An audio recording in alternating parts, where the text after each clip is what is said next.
Hi. Mark 8ஆம் அதிகாரம் 35, 36, 37. தன் ஜீவனை ரட்சிக்க விரும்புகிறவன் அதை இழந்து போவான். என் நிமித்தமாகவும் சுவிசேஷத்தின் நிமித்தமாகவும் தன் ஜீவனை இழந்து போகிறவன் அதை ரட்சித்துக் கொள்ளுவான். மனுஷன் உலகம் முழுவதையும் ஆதாயப்படுத்தி கொண்டாலும் தன் ஜீவனை நஷ்டப்படுத்தினால் அவனுக்கு லாபம் என்ன? மனுஷன் தன் ஜீவனுக்கு ஈடாக எண்ணத்தை கொடுப்பான். 35வது வசனம். அதாவது தன் ஜீவனை ரட்சிக்க விரும்புகிறவன் தன்னோட உயிரை காப்பாற்றிக்கணும், இந்த உலகத்தில் உயிரை நான் காப்பாற்றிக்கணும்னு நிறைய வருஷம் வாழணும்னு நினைக்கிறவன் அதை இழந்து போவான். இயேசு கிறிஸ்துவை நம்பி அவருடைய கட்டளைகளை ஃபாலோ பண்ணி இயேசு கிறிஸ்துவுக்கு பிரியமான பிள்ளைகளாக வாழ்கிறவங்களும் இயேசு கிறிஸ்துவை பற்றி அறிவித்து தெருக்களில் அறிவிக்கிறாங்க, ஊர்களில் அறிவிக்கிறாங்க, பல தீவுகளில் அறிவிக்கிறாங்க. அப்படி அறிவித்து பல பேரால் பல கிறிஸ்தவர்கள் கொல்லப்பட்டிருக்காங்க. அப்படிப்பட்டவர்களும் தன் ஜீவனை இழந்து போனாலும் அது திரும்ப பெற்றுக்கொள்வாங்க அப்படின்னு சொல்கிறாரு.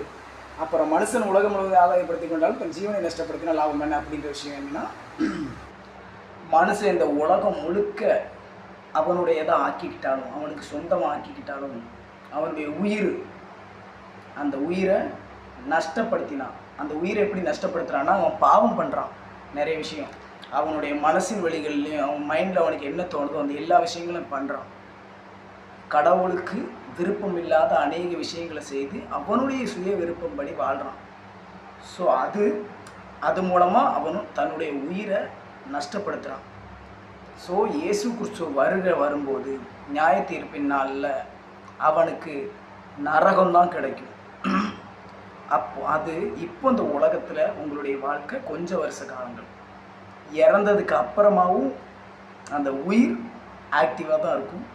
அந்த உயிரை காப்பாற்றிக்கிறதுக்கு இயேசு கிறிஸ்துவை நம்புங்க. அப்போது அந்த உயிருக்காக நீங்கள் என்னத்தை கொடுத்து, அதான் 3ஆம் வசனம், அந்த உயிருக்கு ஈடாக எதை கொடுத்து அந்த உயிரை உங்களால் காப்பாற்ற முடியும்? ஸோ ஒரே ஒரு விஷயந்தான் இருக்குது. நீங்கள் இயேசு கிறிஸ்துவை விசுவாசிக்கிறது, அதாவது நம்புறது மூலமாக, இயேசு கிறிஸ்துவை நிறைய பேருக்கு அறிவிக்கிறது மூலமாக உங்களுடைய உயிரை நீங்கள் காப்பாற்றிக்கிடலாம்.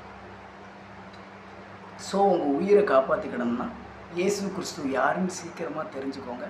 உங்கள் மரணத்துக்கு அப்புறமும் ஒரு வாழ்க்கை இருக்குது.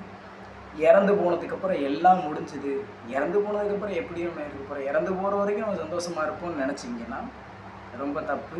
இந்த உலகத்தில் கஷ்டப்பட்டாலும் இறந்ததுக்கப்புறமாச்சும் சந்தோஷமாக இருக்கணும்னு நினச்சிங்கன்னா இயேசு கிறிஸ்துவை நம்புங்க. கேட்குறதுக்கு இது ஒரு மாதிரியாக இருக்கலாம், ஆனால் இதுதான் உண்மை. அடுத்த வீடியோவில் பார்ப்போம். பாய்.